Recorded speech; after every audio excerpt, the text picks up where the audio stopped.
Om Stapakaya cha dharmasya sarvadharmaswarupine avatara varishtaya ramakrishnaya te namaham pavitram charitam yasyaha pavitram jivanam tatha pavitrata swarupine tasye kurmo namo namaham Namah Shri Yatirajaya Vivekananda Suraye Sachit Sukaswarupaya Swamine Tapaharine Om Sarvamangalamagalye Shive Sarvartha Sadike Sharanye Trambake Gauri Narayani Namostute.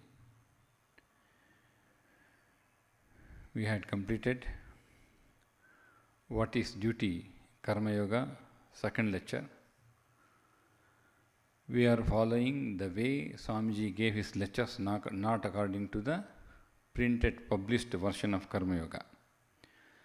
So we have completed, first chapter was its karma in its effect on character, second is what is duty. Next chapter we are supposed to enter is we help ourselves, not the world. Before beginning, in my last lecture I gave an example from an American university where the principal used to ring bell for 4 long years without any student, neither the students nor the teachers, except the principal. So, the name of the university, as I pronounced it, Yale, Y-A-L-E. Of course, I read it in a book. Then, few devotees who are in America, they too listen to this lecture of Karma Yoga and Leela Prasanga. Immediately, one of the lady devotees sent me a mail the very next day. And she told, Swamiji, you have pronounced it wrongly. It is called Yayo University. Though we write it Y-A-L-E, I thought I read it in a book. So it told, Swamiji, it's not Yale. You have pronounced it wrongly. It should be Yayo, something more or less similar to that sound. Not exactly, Yayo University. Because the problem with English, as we see it, is regarding the proper nouns. Even suppose if you say, when I first read about Romarola, I read it as Romain Roland. And one of the senior volunteer in Balak Sangha, when I read it, this book in Balak Sangha, the senior volunteer told, no, you should not, you have to make it IN as silent, and in the second word, AND silent. So it should be Romarola, not Romain Roland, because he is a French literate, Nobel laureate. He is from France, so they have a particular way of pronouncing their own words. So, especially with proper nouns, this problem happens. So, for clarification, I just mentioned it. It is Yayo University. Then, the last thing that before Swamiji gave an important, made a statement. Let the end and the means be joined into one. Let the end and the means be joined into one. It's one of the important message that Swamiji took from Pavahari Baba, which he is quoting here at the end of his lecture. Whenever we perform anything, taking food, reading, traveling, working, Swamiji says, make the end and means join together. You should forget everything else except that one. Until unless we practice it, it will not help us in our evolution of Karma Yoga. That's why we should pay as much attention as possible on this statement of Swamiji. Let the end and the means be joined into one. When you are hearing this lecture sitting here, XYZ, anybody is speaking, later Swami speak. But if you are sitting here for a lecture, your mind should not dwell on anything except the lecture that you are hearing. You should not even remember bhakti also. When you are dealing with karma and karma yoga, whole mind should be focused only on this. Then only this end and means are joined into one. So, you should give much attention towards this message of Swamiji. And also, while concluding, Swamiji says, right performance of the duties of any station in life without attachment to results leads us to the highest realization of the perfection of the soul. While explaining a bit on this, I tried to explain with 2 words, which I said, if you want to evolve and to become perfect, the primary thing that is necessary is first have belief in Karma Yoga. It begins with a belief. Then belief should be converted into conviction. This is what I just mentioned at the end of my lecture last week. We should have a belief, begin with a belief, slowly convert it into conviction. Until unless conviction comes, we cannot perform karma as yoga. We are struggling to perform, but to attain that perfection, we need conviction. Begin with a belief, end in conviction, then yoga of karma. So, when I said this, after the lecture, one young girl came and asked me, Swamiji, how to convert belief into conviction? That was her conviction. Everywhere we cannot give details. We will be whenever we speak on any particular topic in a lecture, the time given is maximum 50 to 55 minutes. So we can convey ideas. For details, we have to work out. Individually, we have to work out. So, that was a very genuine question from a college girl. Of course, she needs to get conviction through belief. Then I said, jokingly asked her a question. You see, so many movies will be coming. It will be released on a particular day. Before the release of a particular movie, first there will be a promo. There will be so many events involved before the promotion of that particular movie. What you did? You first heard X movie is going to be released on a particular day. You could not go on the first day. Your friends went, came back, and gave lot of information about the movie. When you heard about that, your curiosity increased. Already you were curious to watch that movie. The more the friends told, the more you heard about it, the more was the curiosity in you.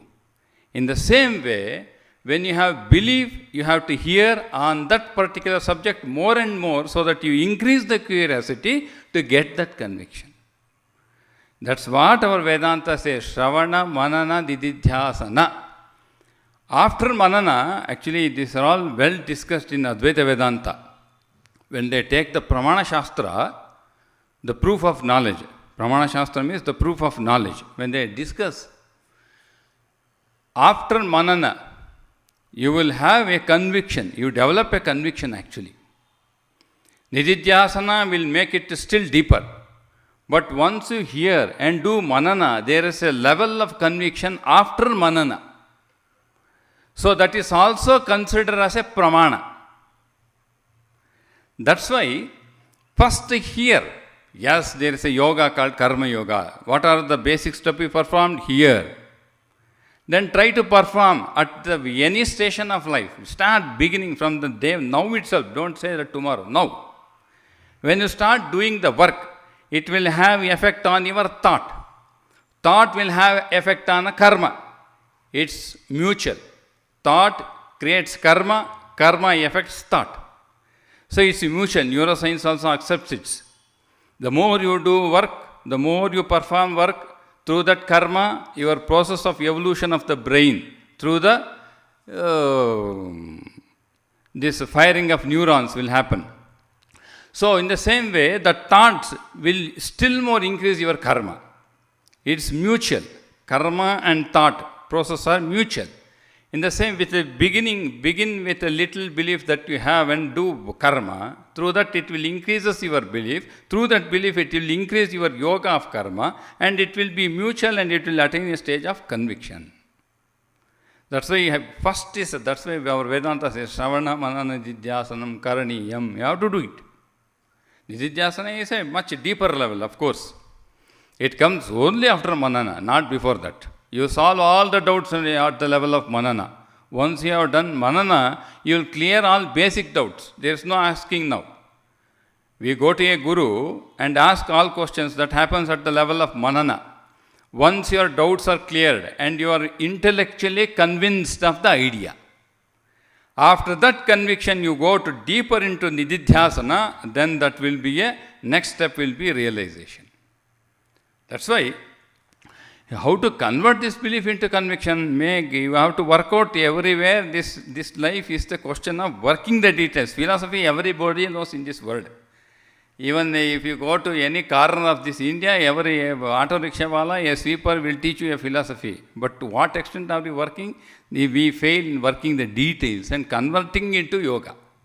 That's why, how to convert this? This is, I thought many may carry these questions because we don't have time to work with. These are all has to be worked out, and we need a special session to work out the details. Taking each sentences, discussing and working out, and asking the problems and solving the problems. All these are necessary, but not possible in a lecture of 1 hour. And even many times I have quoted you the example of Sharat Chandra.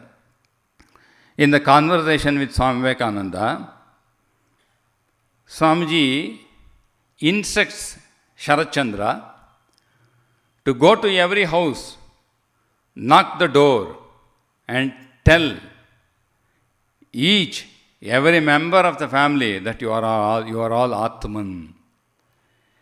Instruct Sharat Chandra. It comes in the conversation with Swami Vivekananda. Then Sharat Chandra is a householder. He says, Swamiji, I am a householder. What can I say? I myself have not realized that I am Atman. Then how can I transmit the message that you are Atman to householders or going to every house, door to door? Swamiji, it's not possible.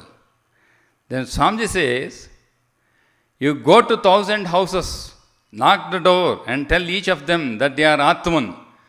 Once you do this, after, it's not in number is not important, but Swamiji merely says, maybe after 1,000 houses, you will feel that you are Atman. Swamiji says this conversation. Those people may not understand that you are Atman. But once you go on and knocking the door and tell each of them that you are Atman, then you will start believing that you are Atman. I am Atman. So that is what you have to first begin from where we are. Begin the process. Now, coming to the Chikmaklan Karkombarbadi. Chikmaklan Vargade. Not allowed in the lecture. Please. You can ask her to stay outside, you can sit inside. Now coming to the beginning with these were all some questions few asked. In clarification of those, I concluded the chapter. Now we will begin with the new chapter. We help ourselves, not the world.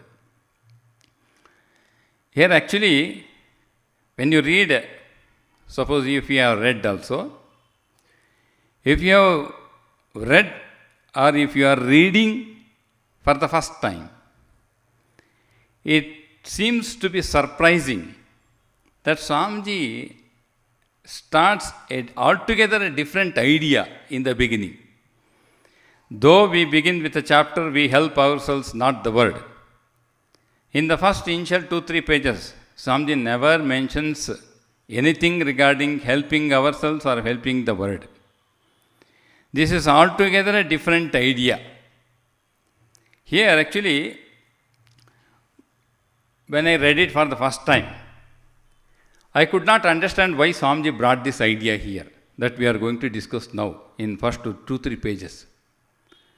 Maybe Swamiji wants to teach every aspect of Karma Yoga, not only work pertaining to the work that we do, karma in the society, Swamiji wants to cover all the aspects of Karma Yoga. Maybe that may be his idea. I don't know exactly, but this is my belief. So, in the beginning itself, Swamiji begins, before considering further, you can see now the connection. Actually, after duty, here in the chapters, Karma Yoga, first chapter. First is karma in its effect on character. Okay. Second is each is great in its own place. And the fourth is what is duty. That should be the second. Following is we help ourselves, not the world. You can see the connection here. Swamiji begins, before considering further how devotion to duty helps us in our spiritual progress, because he has completed in the last chapter his duty. Now he says, before devotion to duty helps us in our spiritual progress, let me place before you in a brief compass another aspect what we in India mean by karma. That's why there is a connection. Now he has concluded duty. Now he is beginning, we help ourselves, not the world. He says, I have some more points to be discussed on duty. Before entering into what is duty on other aspects, I want to make it clear what you mean by karma according to Indians. We are all Indians, is it not? But what Swamiji says, many won't believe here. Here Swamiji begins with those ideas here. Before beginning, it is a wonderful idea that Swamiji gives here. Of course, you need some time to understand this, what Swamiji says now. You just read it for 3-4 times, only first 3 pages. Don't read more. Only first 3 pages of this chapter, 3-4 times. Then read Meditation in Spiritual Life, the power of mantra. In Meditation of Spiritual Life, you read the power of mantra and the word and its meaning in Bhakti Yoga, Swami Vivekananda's lectures. And is Swamiji's experience at Almora, where the microcosm and the macrocosm becomes one. All those ideas Swamiji has expressed here in first 2-3 pages. So it's not easy to understand what Swamiji says, but he gives a glimpse of it, but you take time to understand. We take time to understand, you read it twice or thrice afterwards. Here I am only hinting at what Swamiji means by all these things, but you need time to understand. So, Swamiji begins, every religion has 3 parts. First is the philosophy. Second, many people may be knowing, one who have read all these things will definitely be knowing, but for the beginners I have to repeat it, of course. So, every religion, any religion on this world will have 3 aspects. First is the philosophy, second is the mythology, third is the ritual. See, Swamiji is dealing with Karma Yoga. Suddenly he shifted to this idea of philosophy, mythology and ritual. That's what.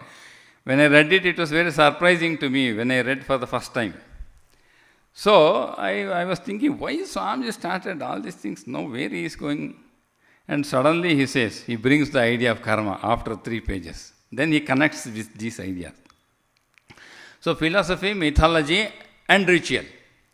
Of course, in every religion, philosophy is the essence of that religion. Without philosophy, you cannot understand any religion. So, that is the main. That is the substratum, adhisthana, substratum. So, based on that philosophy, we have 2 things. One is the mythology and second part is the ritual.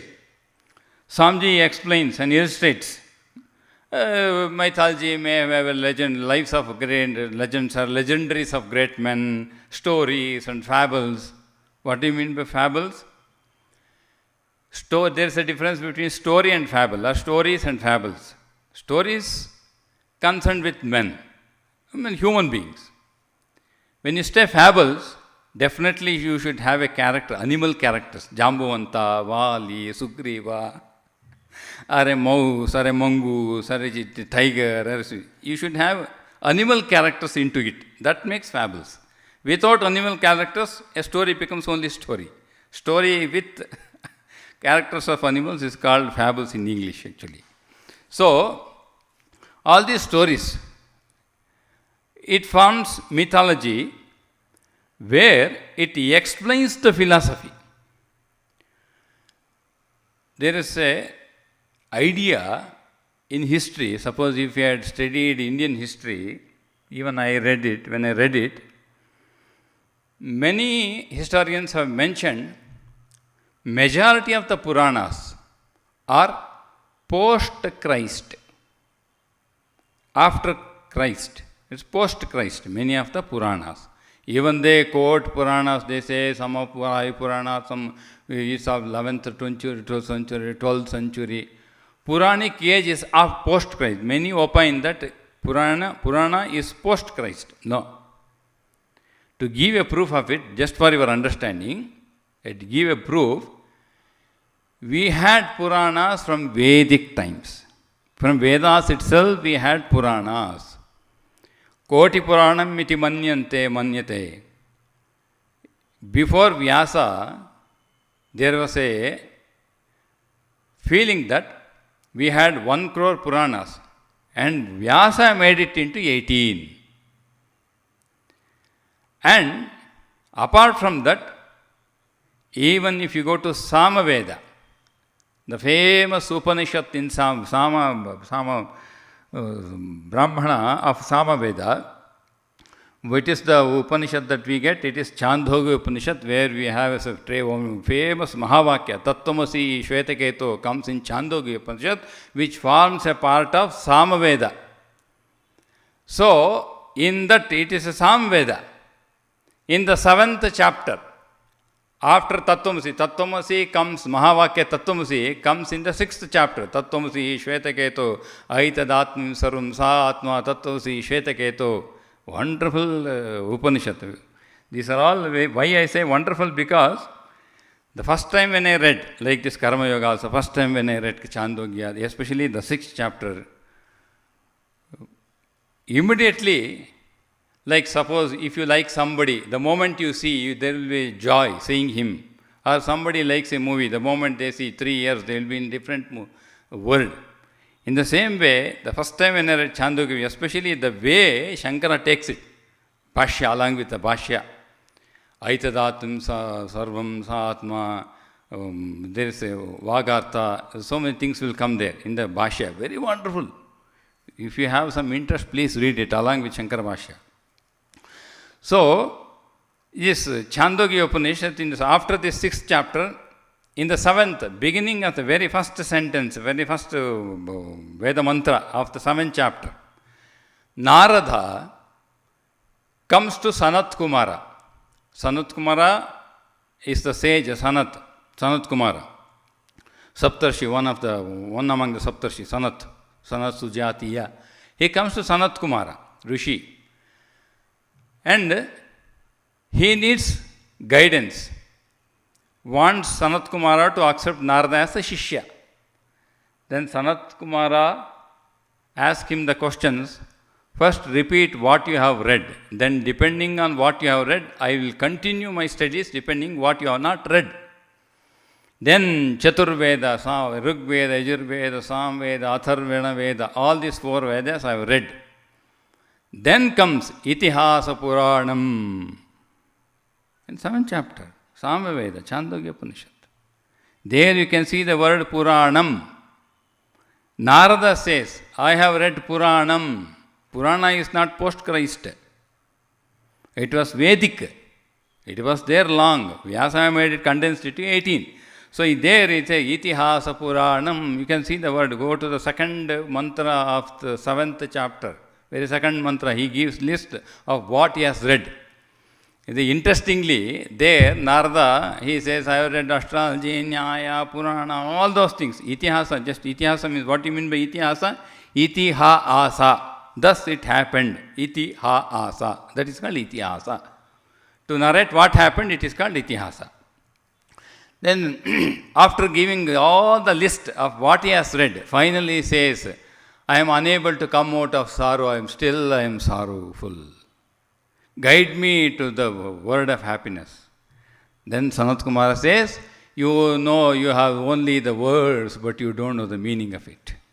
Then he starts with the Atman, self-knowledge, there in 7th chapter. That's why we can see the word there in the 7th chapter, Itihasa Puranam. It's very Vedic only, Puranam. That's why mythology means Purana, explanation of the philosophy through legendary stories or great men of personalities or stories or fables. Third part is the ritual. Swamiji is giving time for rituals, you see. Though he did not like the rituals, he is giving time for rituals.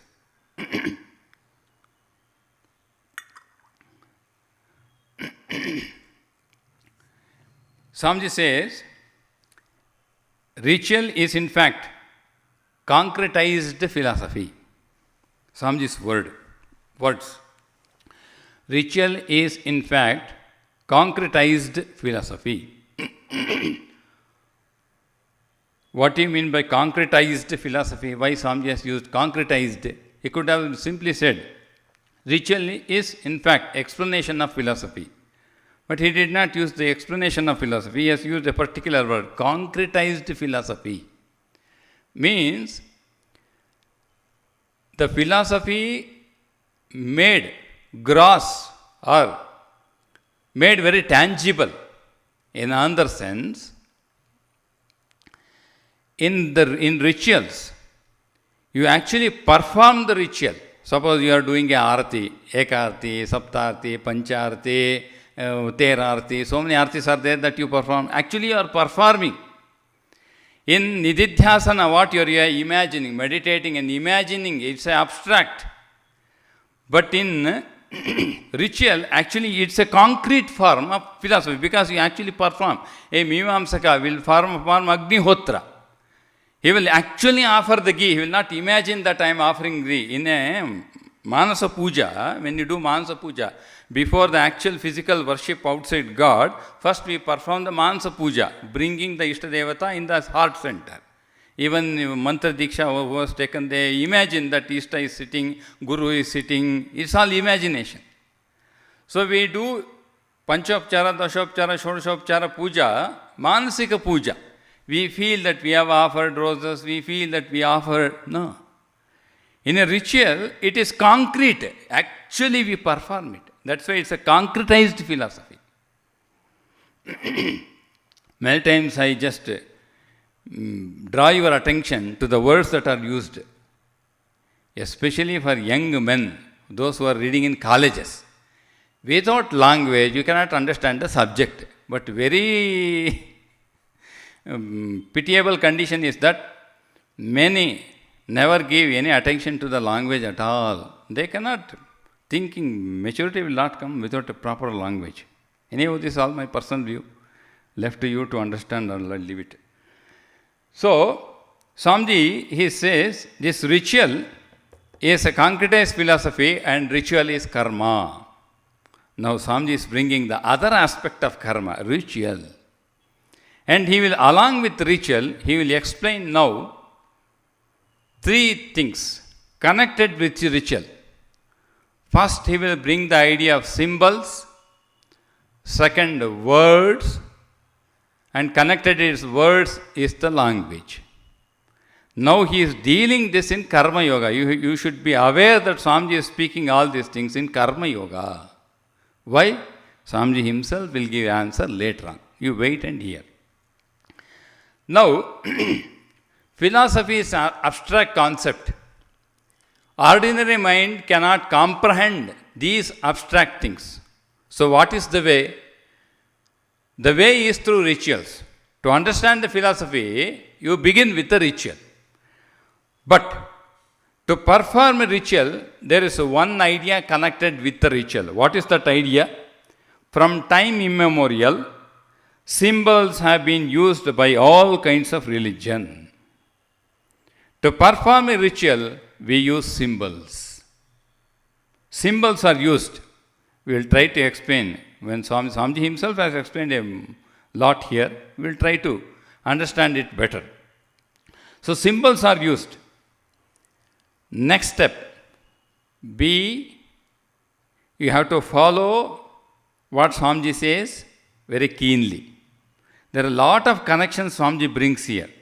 If you don't hear it properly, you will misunderstand many things.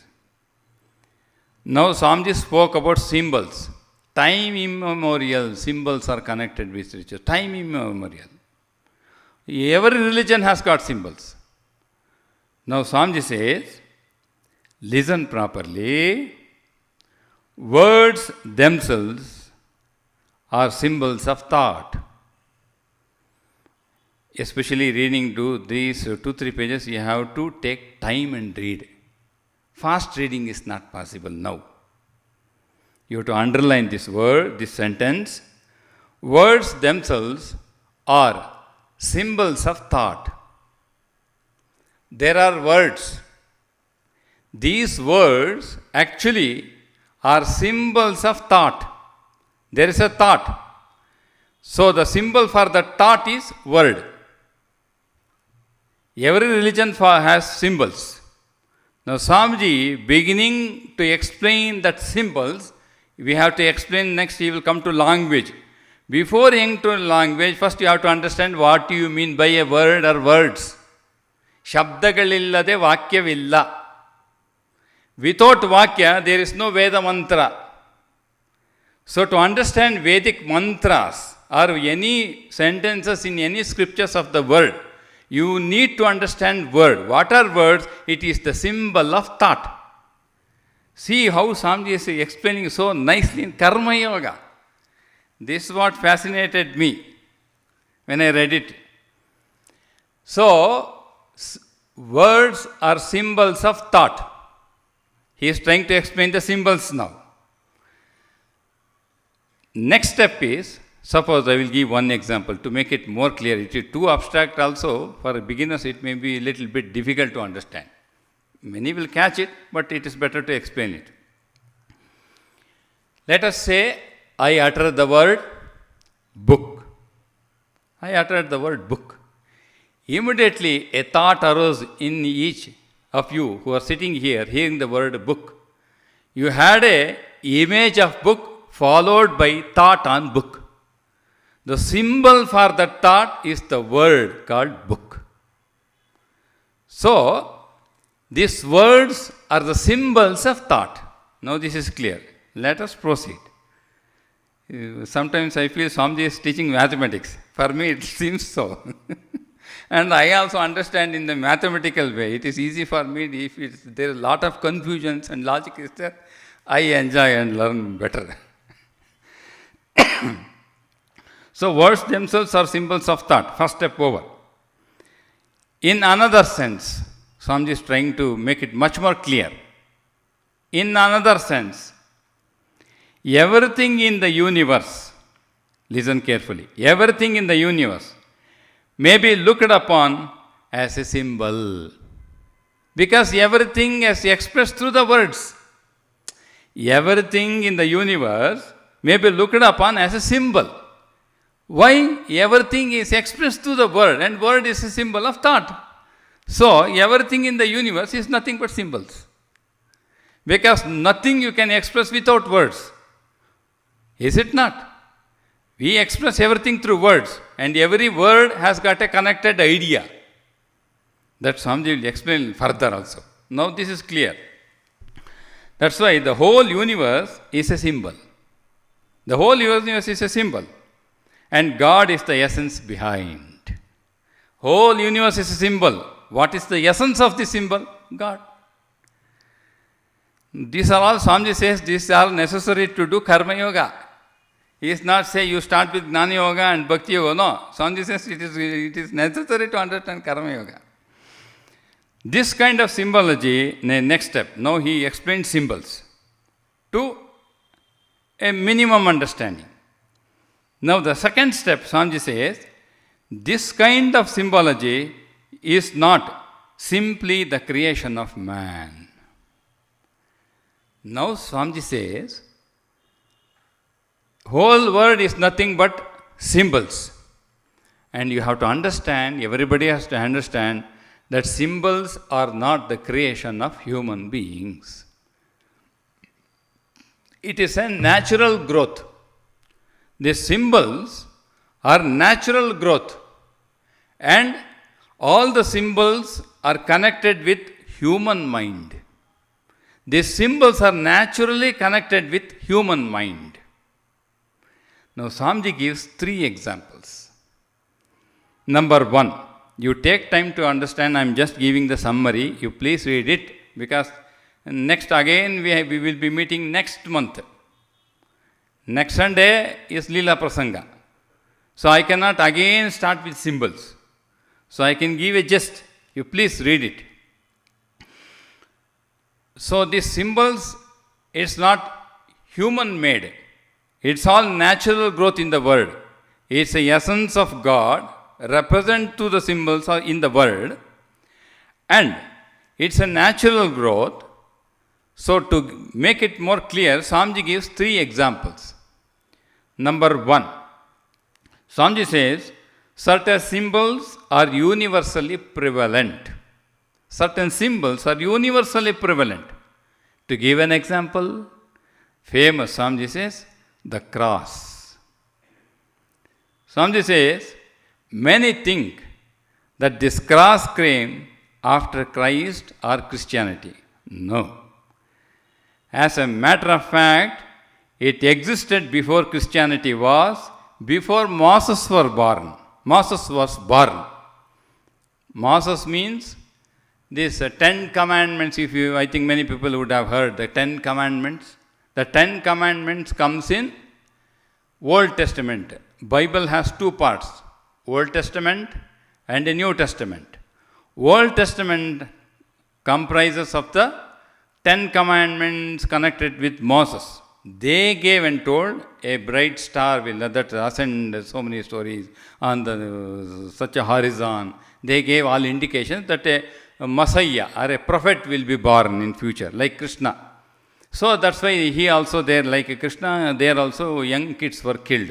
Here also when Kamsa heard that, here also all the young children were killed. So Messiah will be born.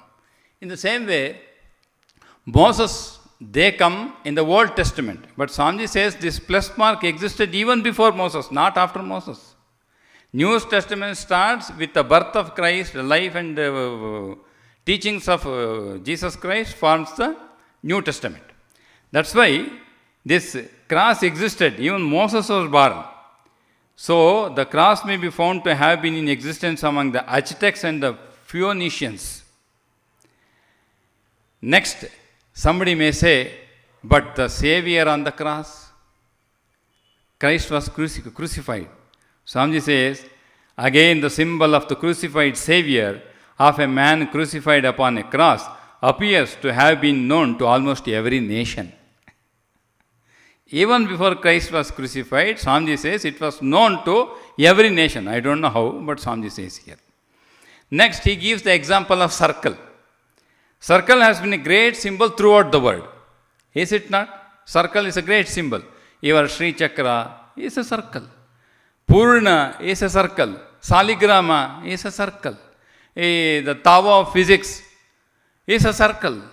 Christian, Chinese, many represent through a circle. Many of the symbols of many of the world religions have their circle as the symbol. So the circle as a symbol is known to the whole world, not just to Hindus. So, and the third example Swamiji gives is a swastika. Swastik, you as a Mangala symbol, you mark it on in the house as you offer Gruha Pravesha, you mark it with a swastika. General idea with connected with swastika, it is Buddhism which developed this swastika and made it very important symbol. But Swamiji says no. It was known to Babylonian in Egypt.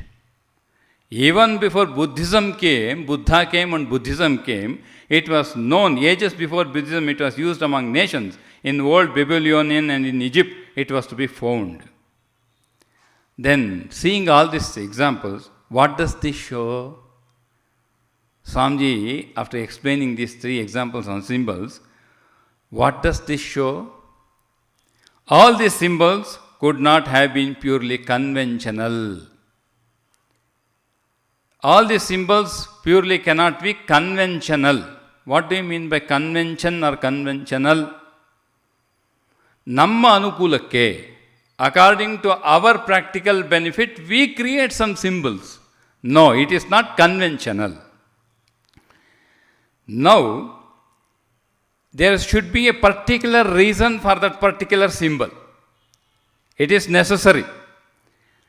So, as symbols is not convention of human being, or it's not conventional, in the same way, language is not the result of convention. It is not that people ever agreed to represent certain ideas by certain words. It's not our convention. Suppose you utter the word Om or Hiranyagarbham or Brahma, Sham or Shanno. It is the Dasha Shanti mantra, the very first Shanti mantra, Shanno, Mitra Sham Varunaha. You cannot give your own meaning. There is according to our conventions. No. That's why here it is necessary to understand a bit of scriptures. That's why many modern people want to give. It is relatively it's possible, but not possible for everything. They want to give a scientific explanation. Where science comes? When you go beyond mind, where does science fall? There is no science after beyond mind. All sciences is within the mind. When you experience some mystical experience beyond mind, then where do you bring the science? Anyhow, so here, language is not the result of convention. The meaning pertained to particular words is not conventional or it's not convention. There is a natural growth associated with human mind.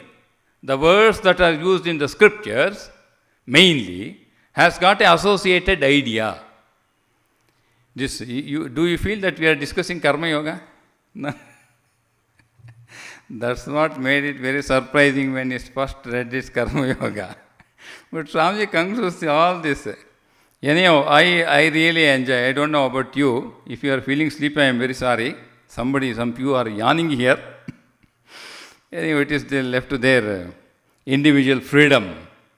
Because freedom is birthday. Tomorrow, August 15th, is Amrit Mahotsav, the last day of Amrit Mahotsav. Azadi Ka Amrit Mahotsav, August 15. Tomorrow we are celebrating 76th birthday. So now from symbol, Swamiji came to language. Now he is trying to explain language. Here Swamiji makes a wonderful statement. Ideas and words are in their nature inseparable. I repeat, ideas and words are in their nature inseparable. A word denotes an idea. The idea connected to that word is inseparable. You cannot separate. That forms your very important, one of the important aspect of a mantra, especially for devotees who have taken mantra diksha. The idea connected with that mantra is your ishta. What is the idea connected with mantra? Is our ishta. You cannot remove that ishta from that mantra. Knowingly or unknowingly, you utter mantra, you are meditating on your ishta. Though you may not be aware or mechanically doing, don't worry. Because that mantra conveys your ishta. You are meditating on the ishta. So no chance of deviating. Because that mantra conveys that idea. It is inseparable. If you are aware, you feel the joy. If you are unaware and sleepy, at least you will slowly attain Chitta Shuddhi. Not today or tomorrow. Is it not? That's why Swamiji says, ideas and words are by nature inseparable. Now, why he is dealing with language? Because the symbols to represent ideas may be sound symbols or color symbols. These ideas are expressed through words. These symbols are expressed through words. These words are contained in a language. So, the symbols to represent ideas may be a sound symbol or a color symbol. What is the sound symbol? Om. It's a sound symbol. So, the ideas, What is the idea that you carry when you utter a Om? Tasya vachaka pranavaha Rajoga. Patanjali Maharaj says, Tasya vachaka pranavaha. What is Brahman? Is vachaka. That how to utter Brahman? You simply utter Om. Om ityekaksharam brahma dhyayato. What do you mean by Om? Is nothing but ekaksharam brahma. We are expressing that Brahman in ekakshara. That is Om. We are representing that Brahman through a sound symbol called Om. Om is a sound symbol which represents Brahman. Om and Brahman are inseparable. That's why when you say Om Ri Mrutam Tomachalo, all the words connected with that is inseparable. Though Sri Ramakrishna is an avatara, the idea connected there with those words are inseparable. It was there. As Swami says, plus mark was there. Before Christ, I say, Tvam Achalo Om Rim Rutam, it existed even before Sri Ramakrishna. Now we are attaching to that avatara. Is it not?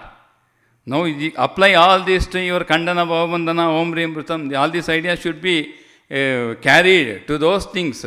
You have so many mantras, every day so many stotras, Vishnu Sahasranama, Lalita Sahasranama, Ganesha Sahasranama, Shiva Sahasranama. Whole day you will be busy with Sahasranamas. Na? All those are languages connected with those words which represent a particular idea. So those ideas are inseparable. So you need a sound symbol. You have to represent these symbols. We have a sound symbol or a color symbols. Why? Because those who are deaf and dumb, those who cannot hear, they cannot speak, for them sound symbols will not help. They need a color symbols. So, idea connected with symbols, that word, are inseparable. To make it a thought in our brain, we need either through, you have to hear either through a sound or through nota, by drushta, perception. So, language, symbols, these two things Swamiji is trying to explain. Now, coming further one step, he is going little more deeper. Next, third step, Swamiji comes to the third step. What is the third step? Every thought in the mind has a form as its counterpart. Every thought, earlier he told, what he told? Every word is a symbol of thought. Every word is a symbol of its mathematics. If you follow, if you lose one step, gone. So every thought is a symbol of word. Now Swamiji is saying, every thought in the mind has a form, as a counterpart. Thought has nama rupa. A thought has nama and rupa. To make it simplify, if you have any thought, it is accompanied, if you can understand, it is accompanied by nama and rupa. A word is nama. Its counterpart idea is rupa. So, every thought is accompanied by nama rupa. Without nama rupa, you cannot express anything. So, symbol signifies nama and rupa. A word signifies nama and rupa through the thought. Because thought has got its counterpart as nama and rupa. Word. Word carries a thought, that thought has got nama and rupa as its counterpart. I think this is clear. I am not confusing you, am I? No. It's very clear. Now, so after explaining this language, symbols, idea, word, thought, nama and rupa, now he began with rituals. Philosophy, mythology and ritual. In ritual, he explained what he meant by a symbol. To explain symbol, he gave three examples: plus mark, and the Savior on the crucifixion of the Savior, and third part is the circle, and the fourth part is the swastika. After that, he came to the language. The word and idea are inseparable. So every thought will have its counterpart as nama and rupa. Till this he has explained. Now continuing, Swamiji says, how to connect all these ideas to the rituals? He started with rituals. To explain symbols, it is explained under symbols. What is the connection with all these things? Swamiji says, now, in the words ritualistic symbols, we have an expression of the religious thought of humanity. In all ritualistic symbols, Swami is a drashtara, so he can perceive all these things. In a religioustic symbols, we have expression of religious thought of humanity. It developed. Religious thought of humanity developed, is it not? Suppose a fetishism, worshipping a ghost, is fetish idea. Fetish, what do you mean by fetish? Worshipping ghost as God. They have a particular symbols, very cruel, a head of a skull, not a head of a skull, skull. A head of a dead animal. All these things form the symbol of that ghost. So it expresses the religious thought of humanity, is it not? Seeing that symbol, you can define the religious thought of that particular clan. So it's a religious development of that humanity. Every symbol is connected with the religious development of that humanity or religious thought. Now, that's why Swamiji says there is no use of rituals and temples and all such paraphernalia. Somebody says, there is no use of rituals, paraphernalia. Every baby says that in modern times. Who says, itala battery, devasthanala battery. Don't make it a major paraphernalia. It is required. But only requisition, no, we don't say that. Temples are required. It is the symbol of God. If you say a Trishula, you say it's a temple of Shiva. If you say Chakra, Sudarshana Chakra, you say it is the temple of Vishnu. If you say a lion or a tiger sitting there, you say it is a temple of Durga Devi. If you see a Nandi, then Shiva must be sitting inside waiting for me to go and offer flowers and a coconut. He will be waiting for us, sitting all the way and expressing the idea through that Nandi. So, it's all symbols which represents God. Swamiji says, one who denies this, it's a religious, symbols are religious thought. He is explaining all these things under rituals. So, these temples are necessary, rituals are necessary because these are concretized philosophy.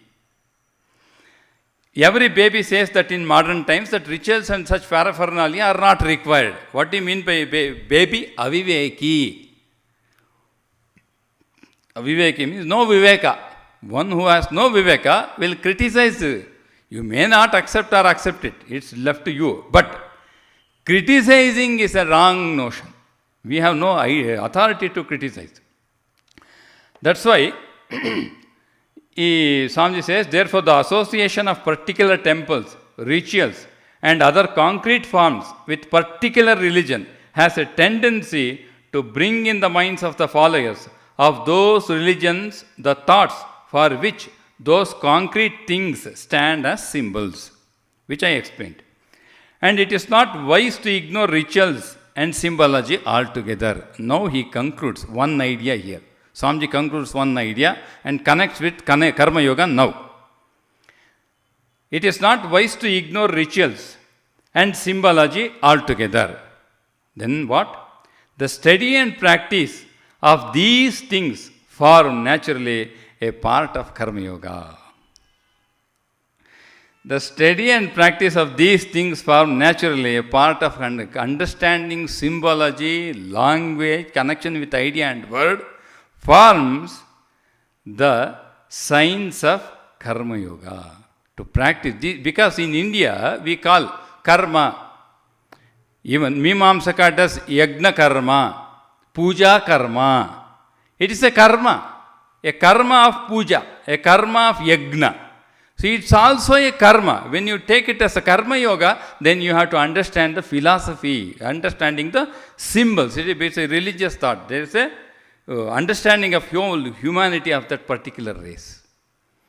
See how Swamiji connects. We didn't have this idea that rituals are connected to Karma Yoga, but Swamiji brings that idea that Karma Yoga has a part of ritualistic idea. So because in India, we many people, I can use the word obsessed with rituals.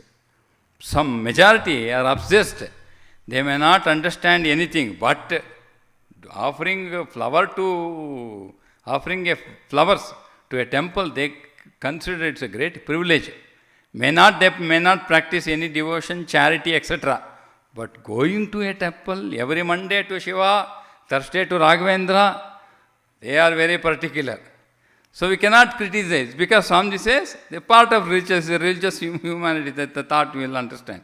But what is that? Understanding the science of that philosophy, if you understand, then that also ritual will become Karma Yoga.